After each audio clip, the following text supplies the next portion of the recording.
अस्सलामुअलैकुम वरहमतुल्लाहि वबरकातुहू। मेरे प्यारे बच्चों, तमाम भाई और बहनें, आप लोग पहले वीडियो में ज़रूर पढ़ लिए होंगे, उम्मीद करते हैं याद भी कर लिए होंगे। आज मैं आप लोग को एग्ज़ाम बहुत नज़दीक है, इसके लिए आज संडे है। मैं सोच रही हूँ थोड़ा सा ऑब्जेक्टिव बता दूँ और उसके बाद आप लोग याद कर लेंगे। इसको नहीं याद करेंगे, 2-3 बार वीडियो देखेंगे, याद हो जाएगी। उम्मीद है ये क्वेश्चन ज़रूर एग्ज़ाम में पूछे जाएंगे। चैप्टर वाइज चैप्टर मैं जब तक उर्दू का जिस दिन एग्ज़ाम है उस दिन तक कंप्लीट कर दूँगी। कोशिश करूँगी कंप्लीट कर दें। ऐसे रात में ही मुझे टाइम मिलती है। आज संडे है इसलिए मैं अभी बना रही हूँ ये वीडियो। आप लोग लिख लेंगे, मेरे साथ साथ आप लोग भी लिख लेंगे।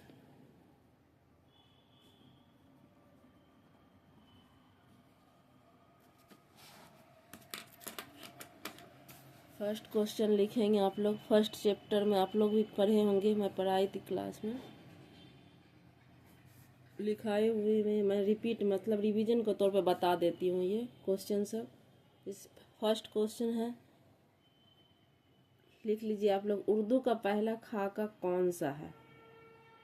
पहला इसका चैप्टर कौन था? नज़ीर अहमद की कहानी थी, कुछ मेरी कुछ उनकी। और ये क्या है? ये एक खाका था, खाका है। और खाका किसको बोला जाता है? पहले मैं ये क्वेश्चन लिख लीजिए। उर्दू का पहला खाका कौन सा है? कौन सा है? आप लोग मेरे साथ साथ लिख लेंगे। मैं साफ साफ लिख रही हूँ ताकि तो आप लोग को भी समझ में आवे। इसमें खाका क्या था मैं पढ़ाई थी, वैसे क्लास में आप लोग को याद भी हो गई। बस रिवीजन के लिए मैं अभी ये लिख रही हूँ और आप लोग को भी लिखवा रही हूँ। पहला खाका क्या था? नज़ीर अहमद की कहानी, कुछ मेरी कुछ उनकी ज़बानी। ठीक है, जवाब में आप लोग लिख लेंगे। मैं यहाँ पे लिख देती हूँ, नज़ीर अहमद की कहानी, कुछ मेरी कुछ उनकी। ये वाला लिख लेना आप लोग। दूसरा क्वेश्चन, अब खाका, ये तो मैं पढ़ाई थी। खाका किसको बोला जाता है? जैसे मैं पढ़ा रही हूँ आप लोग को, आप मेरे बारे में कुछ भी अच्छा बुरा या जो भी हो, किसी के अच्छाई के बारे में ही लिखा जाता है कहीं पर। तो उसी तरह ये नज़ीर अहमद के बारे में, उनके जो शागिर्द थे, उनके जो, जैसे आप मेरे बच्चे हुए तो आप मेरे बारे में कुछ लिख रहे हैं, कुछ भी थोड़ा सा 4 लाइन लिखिए, मतलब 2 लाइन लिखिए, तो उसी को खाका बोला जाता है। ये चैप्टर अभी टाइम नहीं है, मैं इसमें बता दूं, फिर से रिवीजन कर दूं। टाइम बहुत कम है, इसके लिए अभी क्वेश्चन आंसर आप लोग लिख लें। अब इसी में है दूसरा क्वेश्चन, लिखिए आप लोग। उर्दू का पहला खाका निगार, खाका निगार किसको बोला जाता है? जैसे पहले क्वेश्चन लिखिए आप लोग। उर्दू का पहला खाका निगार कौन है? खाका निगार कौन थे? ये आप लोग को भी याद होंगे, नहीं याद हैं तो कौन थे? फरतुल्ला बेग। क्योंकि फरतुल्ला बेग ही नज़ीर अहमद के बारे में उन्होंने ये खाका लिखे थे। तो इसमें जवाब में आप लोग ऑप्शन रहेगा बहुत सारा, 4 ऑप्शन रहेगा, लेकिन आप लोग ये एक एक याद कर लेंगे तो आसानी होगी, इसलिए मैं एक ही लिखा रही हूँ। फरतुल्ला बेग।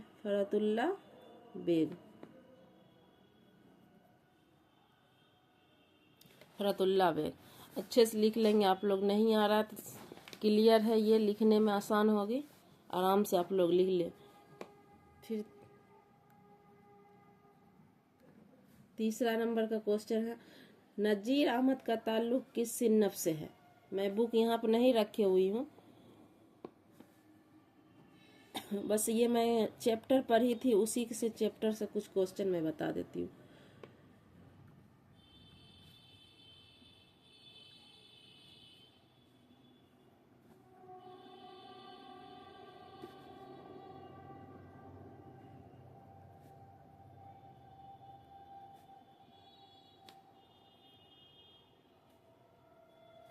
अब सिन्नफ, सिन्नफ किसको बोला जाता है? नजीर अहमद का ताल्लुक किस सिन्नफ से थे या सिन्नफ से है? ऐसा क्वेश्चन अगर आए, जैसे कोई भी है बंदे, किसी को मूवी देखना पसंद है, किसी को मूवी बनाना पसंद है, किसी को काम करना पसंद है, किसी को पढ़ाई करना पसंद है, उसी तरह से इसके मतलब पूछा जा रहा नजीर अहमद का ताल्लुक किस सिन्नफ से है। तो उसमें अफसाना, नावल या इसमें 4 ऑप्शन रहेंगे, अफसाना रहेगा, नावल रहेगा, दास्तान रहेगा, ड्रामा रहेगा, कुछ भी रहेगा। तो इसमें इनका जो ताल्लुक से था जो वो नावल से था। इसी में एक क्वेश्चन और पूछ सकता, जैसे एक मिनट, जैसे नावल से था, ये क्वेश्चन आपको इसका आंसर ये नावल हो जाएगा। उसके बाद ये क्वेश्चन पूछ सकता जैसे उर्दू का सबसे पहला नावल क्या था या कौन था, ठीक ना। ये भी क्वेश्चन इसी में ऐड कर देती हूँ, उर्दू का सबसे पहला नावल कौन है। ये क्वेश्चन हमेशा मतलब ये पूछते रहता, कोई भी कंपटीशन अगर उर्दू में एग्जाम होते हैं, चाहे जो भी अभी भी हो रहा है, सीटेट हो, स्टेट हो, इस सब में भी इसकी चांस ज़्यादा रहती है पूछने की। ये अच्छे से आप लोग याद कर लेंगे। तो इसका जो है मिरतुल उरूस, जो इसका आंसर होगा मिरतुल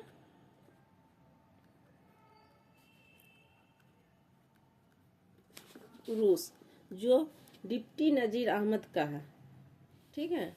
ये भी जो है डिप्टी नज़ीर अहमद का ही है, मिरतुल उरूस। ये उर्दू का सबसे पहला नावल है।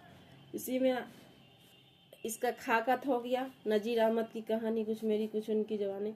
अब अगला क्वेश्चन लिखिए आप लोग, 5 नंबर। फरतुल्ला, इसमें से जरूर दो क्वेश्चन जरूर पूछ देगा ये चैप्टर से, नहीं 2 तो 1 तो जरूर पूछेगा।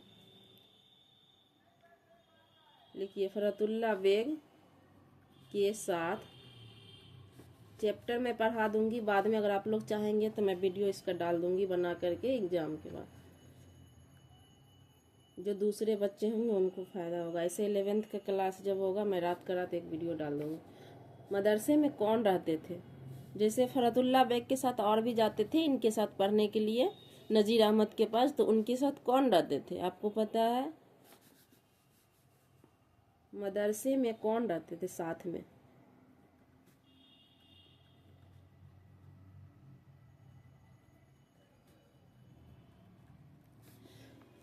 इनका जवाब हो जाएगा मियाँ दानी। जवाब में लिख लीजिए आप लोग, मियाँ दानी।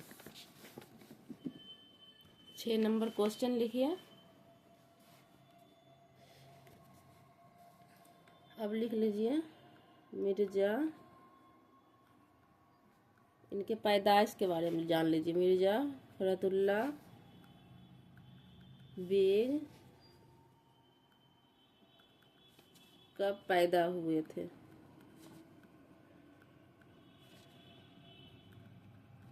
कब पैदा हुए थे? ये क्वेश्चन आ सकता है, कब पैदा हुए थे? 1885 ईस्वी में, याद रखेंगे आप लोग, 1885 ईस्वी में। और अगर पूछे कहाँ पैदा हुए थे तो इसमें लिख देना है दिल्ली में। ये 2 क्वेश्चन इसी में आ गया। अगर कहाँ पूछे तो दिल्ली में, कब पूछे तो 1885 ईस्वी में। अगर आप लोग को ये भी याद नहीं रहे 1885 ईस्वी, तो इंडियन नेशनल कांग्रेस की स्थापना कब हुई थी ये तो होगी याद आप लोग को, 1885 ईस्वी में, बस ये याद रखिएगा। उसके बाद फिर इसी में इसकी पैदाइश हो गई। और 7 नंबर क्वेश्चन लिख लीजिए, तो मिर्जा फरतुल्ला बेग, मेरी राइटिंग अच्छी नहीं है और तो उसके लिए कोई दिक्कत नहीं, मैं और साफ साफ लिख रही हूँ, बच्चे लोग को समझ में आए। तो मिर्जा फरतुल्ला बेग की वफात कब हुई थी?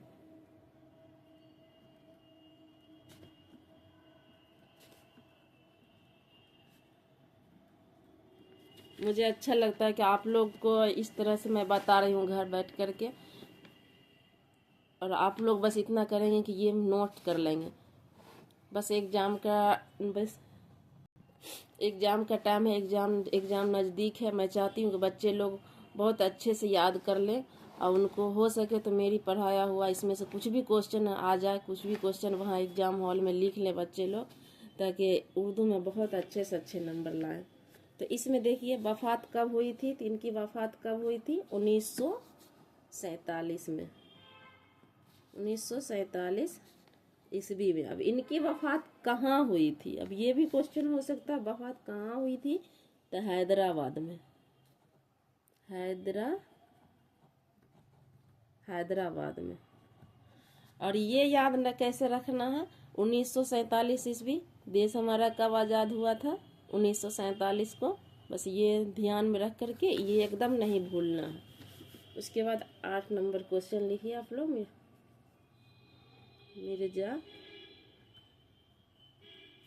फखरुद्दीन बेग की परवरिश, जैसे इनकी माँ खत्म हो गई थी, वालदा खत्म हो गई थी, तो इनकी परवरिश किसने की थी? परवरिश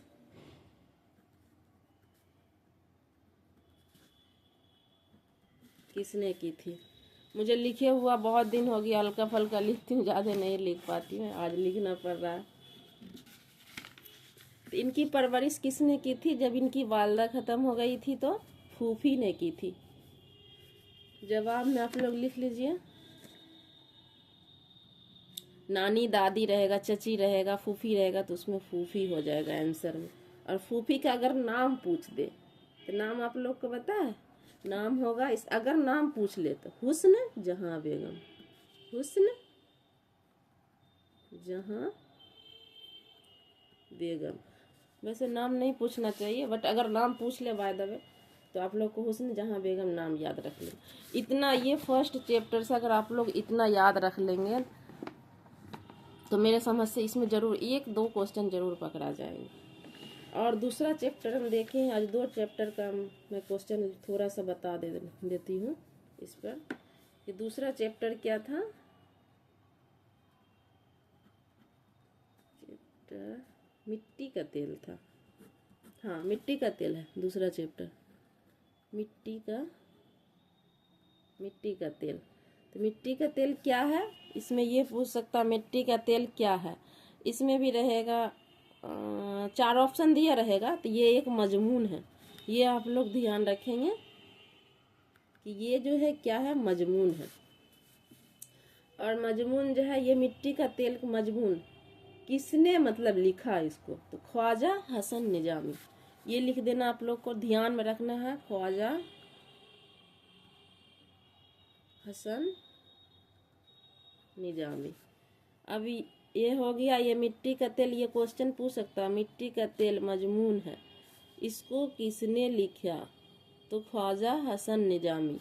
और मजमून अब बोलिएगा कि मजमून किसे कहते हैं? ऐसे तो क्लास में मैं पढ़ा दूंगी, तो मजमून किसे कहते हैं? तो मजमून क्या हो गया? जैसे लेख, हम लोग हिंदी में तो लेख बच्चा में पढ़े हैं, इससे पहले नीचे क्लास में पढ़े हुए। गाय पर लेख लिखना, ईद पर लिखना है, कुछ भी, ईद पर है, दिवाली पर है, तो उसके बारे में, जैसे अपने गांव के बारे में लिखना, ऊपर में हेड लाइन जो लिखाता है ना, जैसे अपने गांव या ईद लिखना है, जैसे ईद के बारे में लिखना है, उसके बाद नीचे में जो लिखाता है इसी को मजमून बोला जाता है। ये बात आप लोग अच्छे से ध्यान में रखेंगे। अब इनका हो गया ख्वाजा हसन निजामी। अब इनका पैदाइश, अब ये लिख लीजिए 1 नंबर क्वेश्चन डाल करके, ख्वाजा हसन निजाम,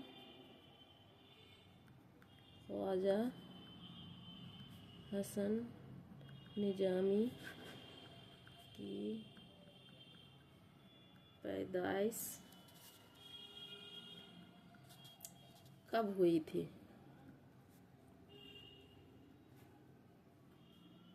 कब हुई थी? इसमें जवाब में आप लोग लिख लेंगे 1878 ईस्वी में, दिसंबर 1878 ईस्वी में। और इन्हीं का वफात पूछे, उतना इन्हीं का अगर वफात पूछे तो लिख देना है वफात हुआ था कब? 31 जुलाई 1955 ईस्वी को, 1955 ईस्वी को। और ख्वाजा हसन निजामी ये मिट्टी का तेल के अलावा जैसे और पूछ दे और क्या क्या इन्होंने लिखे, तो इन्होंने जो है ख्वाजा हसन निजामी, देखिए और क्या क्या लिखे अगर पूछे तो एक क्वेश्चन आएगा, जैसे दूसरा में दे दीजिए हजरत निजामुद्दीन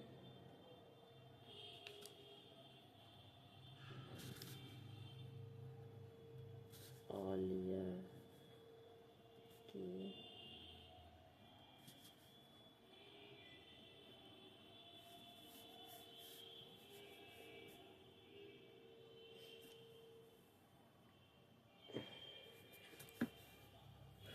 सवाने बसरी, ये जो हो गया हजरत निजामुद्दीन औलिया का एक सवाना उमरी निजामी बंसरी, ये हो जाएगा क्वेश्चन में आंसर में रहेगा, तो लिख देना है निजामी बंसरी, ये याद कर लेना आप लोग को। बंसरी ये लिखा था इन्होंने, इनका जो निजामी बसरी है हजरत निजामुद्दीन औलिया की सवाने उमरी, इसका नाम है निजाम बसरी। ये जो है कौन लिखे थे, यही ख्वाजा हसन निजामी ही लिखे थे। एक और लिखे थे इन्होंने सी पारा दिल, सी पारा दिल, ये भी वही लिखे थे। ये जो है इनकी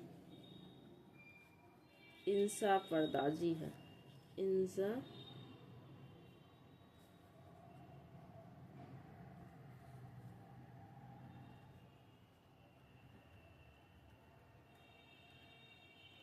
पर्दाजी। ये इतना हो गया, आप लोग को दिख रहा होगा, अच्छे से देख लीजिए, लिख लीजिए। उसके बाद इसमें थोड़ा सा देखे हैं, थोड़ा सब्जेक्टिव जो क्वेश्चन होता है 2-3 नंबर को उसमें आएगा। दो क्वेश्चन जो मुझे अच्छा लगा मैं वो बता देती हूँ। जैसे सवाल है आग हवा पानी, इस चैप्टर का अच्छा लगा मुझे ये क्वेश्चन। आग हवा पानी और खाक में सबसे कमतर, मतलब सबसे अच्छा आग हवा पानी और खाक में सबसे कमतर मिट्टी को, जिसे सबसे कमतर किसको समझा जाता है, किसको समझा जाता है। ये जो है ख्वाजा हसन निजामी आग हवा पानी और खाक में सबसे अच्छा किसको समझा है, तो ये जो है जवाब में हो जाएगा, उन्होंने सबसे अच्छा मिट्टी को समझा, सबसे ज्यादा वैल्यू मिट्टी को दिया था। तो इसी में आंसर में लिख देना है आग हवा पानी और खाक में सबसे कमतर या अच्छा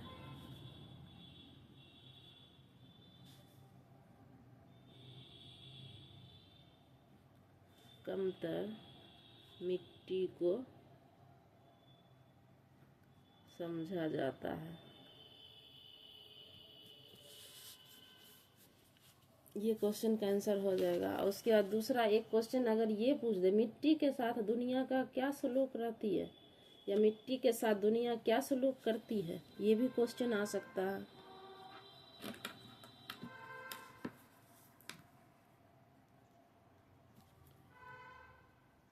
मिट्टी के साथ दुनिया क्या सलूक करती है, तो आप लोग को पता है मिट्टी के साथ हम लोग क्या करते हैं, मिट्टी को कुचलते हुआ चलते रहते हैं।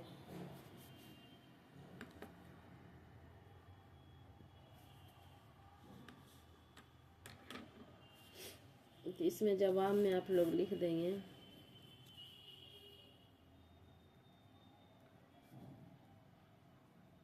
मिट्टी के साथ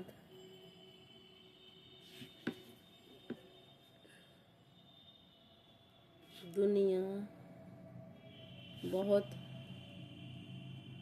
बुरा सलूक करती है।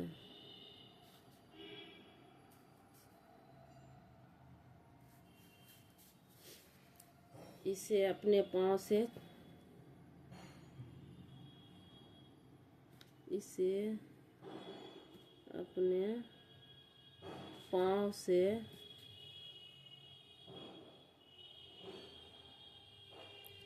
कुचलती या रौंदती भी लिख देते हैं, रौंदती रहती है। अपने हिसाब से लिख देना है, अपने पाँव से कुचलती रहती है या रौंदती रहती है। तीसरा क्वेश्चन, एक क्वेश्चन मैं और लिखाऊंगी, फिर मैं अगर आप लोग चाहेंगे तो फिर आज 2 चैप्टर का और एक बार और फिर वीडियो बना के मैं डाल दूंगी। जैसा होगा आप लोग कमेंट कर देंगे, मैं देख लूंगी। तीसरा क्वेश्चन है, एक क्वेश्चन है, चंबेली और मोतिया के तेल से भी अहम मिट्टी का तेल है कैसे? जैसे ये ख्वाजा हसन निजामी जो है, ये जो है चंबेली और मोतिया के तेल है, उससे भी अहम मिट्टी को तेल को माना है। इसी के लिए अगर क्वेश्चन ऐसा आ जाए,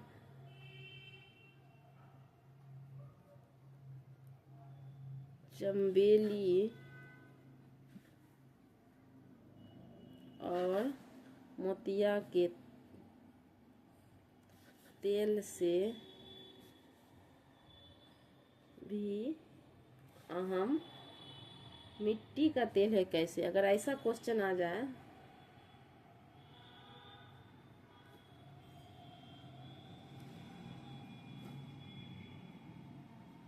मिट्टी का तेल है कैसे, ये क्वेश्चन अगर आ जाए तब आप लोग को जवाब में लिखना है चंबेली और मोतिया के तेल से मिट्टी का तेल इसलिए अहम है। लिखिए, मैं इसलिए बोल देती हूँ पहले कि आप लोग लिखना शुरू कर देंगे। जैसे चंबेली और मोतिया के तेल से भी अहम मिट्टी का तेल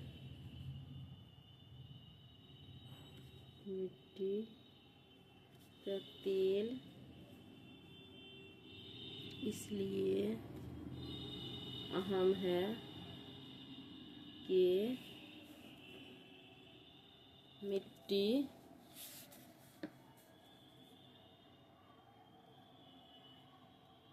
का तेल से पूरी दुनिया में उजाला होता है। अभी ना लाइट है, बिजली है, जिस टाइम में लाइट बिजली ना, अभी भी बहुत जगह ऐसे हैं जहाँ मिट्टी का तेल से ही पूरी दुनिया में उजाला, ये तो है कि मिट्टी के तेल से पूरी दुनिया में उजाला होता, ये नहीं होती तो फिर तो दुनिया अंधेरा ही अंधेरा रहता।